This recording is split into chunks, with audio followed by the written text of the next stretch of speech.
healthcare is everything. As Kenyatta National Hospital, we continue strengthening patient safety and quality improvement initiatives, implementing the patient's rights charter, improving patient engagement, and aligning ourselves with global standards such as ISO 7101:2023, which is the quality management system for healthcare organizations, which places strong emphasis on patient-centered care and co-production. But even as we pursue excellence, we must remember one important truth, that compassionate care begins with cared for caregivers. Our staff face enormous emotional and physical demands every day. Therefore, staff well-being and mental wellness are not only secondary issues. They are essential to safe and compassionate healthcare. Through our employee assistance and wellness program, we continue encouraging our teams to care for themselves as we care for others. Remember, as healthcare workers, we should not forget ourselves, even as we care for patients. I'm also encouraged that this year's discussions will explore meaningful communication, digital transformation, humanizing healthcare spaces, and the role of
the hospital has developed into many different facets, part of which is now the Patient Affairs Department, which is headed by Dr. Lydia Troy. Many committees are formed, the training sessions that have been mentioned here today, and finally, this particular conference that now is its fifth session. Beyond that, KNH has also developed a curriculum that is spread out international impact that trains people on the aspects of patients, family, care that we have been rolling out, and we have the first group of graduates which have passed through our department. This has taken significant work. We have produced a lot of protocols in, involving patient engagement, family conferences, and the kind of things that Dr. Munyoro has mentioned here a few minutes ago. For you to come and join us today and those joining us online, it is an honor and a lot of respect you're giving to us in the sense that you can give us a feedback in an open forum with which we can all discuss and share the experiences that we've been having and develop in the future of care in the hospital. Even with our limited resources, we can do better and we strive to make it a more important asset. Now, friends, Dr. Munyoro, Professor Jenga, as you keep on coming back to us and sharing with this, we consider it dignified and of significant help to help us move forward with the progresses that we hope our program today is satisfactory to your needs. We will accept your feedback, criticisms, and direction as we go ahead. But as for now, we would like to listen to Professor Njenga, a long-term friend and psychiatrist with us in the unit, as he give us the opening remarks for this particular speech. Thank you, Professor Njenga, for accepting to be our chief guest, and please let us know what you will.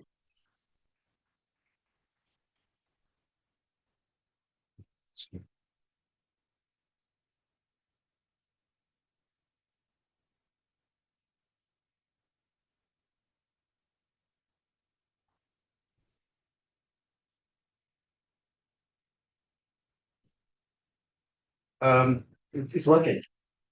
I hope. Yeah. So, ladies and gentlemen, I am absolutely delighted to be here with you this afternoon, as I will demonstrate to you in just a minute. This is a true homecoming for me in more ways than one. My younger sister student was watching over me making my notes and copied everything that I had prepared. And so, Daktari, if I sound repetitious, it's your fault. You are the one who stole my notes. She has virtually said everything that I intended to say, so I will be very brief in my remarks. Let me demonstrate what I mean when I say my young sister here is a thief. That's me and my father. All right. And just like she tried to demonstrate, my presentation is somewhat around the story of my father and myself. This picture was taken back in 1968. I was a head boy at a school just around the corner from here. It was then called the Delamere School. It's now called Upper Hill School. My father was at the time in charge of the blood donor services in the entire Republic of Kenya at an office located where the Harambee Plaza currently is. I say this is a true homecoming because the fellow standing in the middle there is me. Well, a picture taken back in 1957 at our old house. Our old house, we used to live in just across from here. We used to call it Ngambo. Ours was flat number 12. Yeah.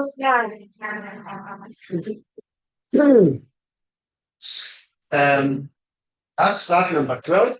Yes, as it was when I was a child. That's flat number 12 3 years ago. It shows you how life can weather things. Then my father was promoted and he moved to this beautiful flat, which actually, if you throw a stone in it, you will reach our house there. All right? Yes. No, not Avilo. The one next to the bridge at Bagadi, near the IDH, right?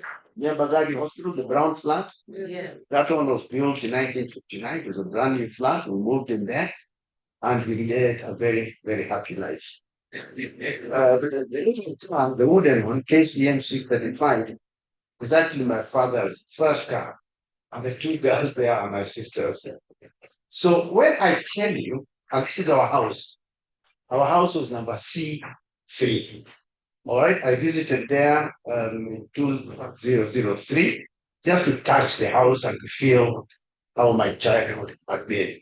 So a bit like you, Daktari, I really had to start with my roots with this hospital. My school was, now you call it Bagadi Road Primary School. At the time, it was called King George the Sixth Primary School. So I used to walk from there, across there. Then my father really got promoted and became a very senior, very important man. And he moved down the road here, Nairobi West. So truthfully, sorry, I finished the high school and then came back here to medical school. So the totality of my life from primary school, high school, university, working, yeah, once my life. So I have been here a little longer than most of you have put together. The history of this hospital is interesting because in some ways it mirrors the history of our country. This hospital started in 1901 as the Native Civil Hospital. Native civil emphasis being as opposed to military. So it stayed as a civil native hospital.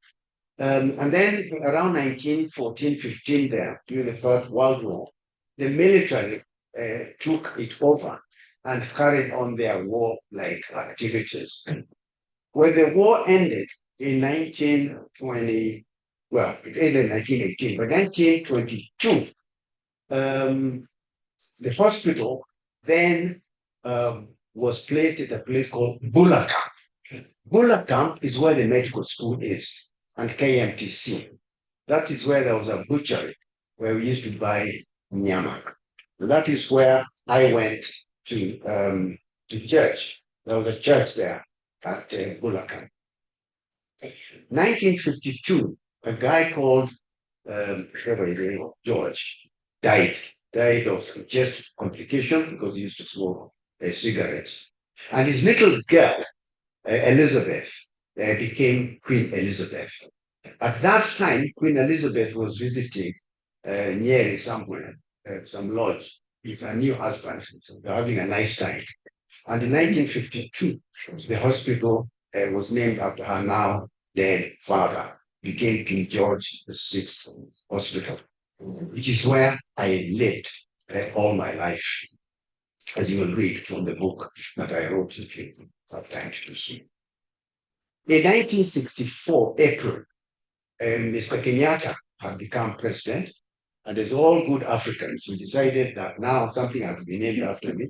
So out went King George, in came Jomo Kenyatta, and that is how in 1964, April, I think it was, we celebrated the big event here. So this hospital has an incredible history because several times in my childhood, I witnessed where there is now a Kamkunji going on at the main administration block. Her Majesty the Queen visited there. Her sister, Princess Margaret, visited there. With my two eyes, I saw those people visiting. So really, it's a big deal for me to be back to my home. That's not why you invited me, but I could not resist showing you this picture. This is the certificate that our school won. Our school at the time was called DEB King George VI primary school, and we were singing. I could sing if you invite me to do that. But what is interesting is that the singing competition, which was held at St. Stephen's, Jogoo Road, was under the watchful eye of His Excellency the Governor. There was a governor of Kenya. And there was a guy called His Worship, the Mayor of the city of Nairobi, dated 1959. And we won the singing competition for all African choirs. You probably don't remember that in this country there were schools for African children, Indian children, and Wazungu children. This Rahentula Wing, which is passed just here, was a special unit for Ismaili Indians. You did not come here to learn history, but I thought it would be useful for you to understand how we got here. Now, let me explain this. Human health is a fundamental health. And human beings have the right to be protected. Human beings have to be given access and acceptable care. And this is not just a little boy from King George VI speaking to you.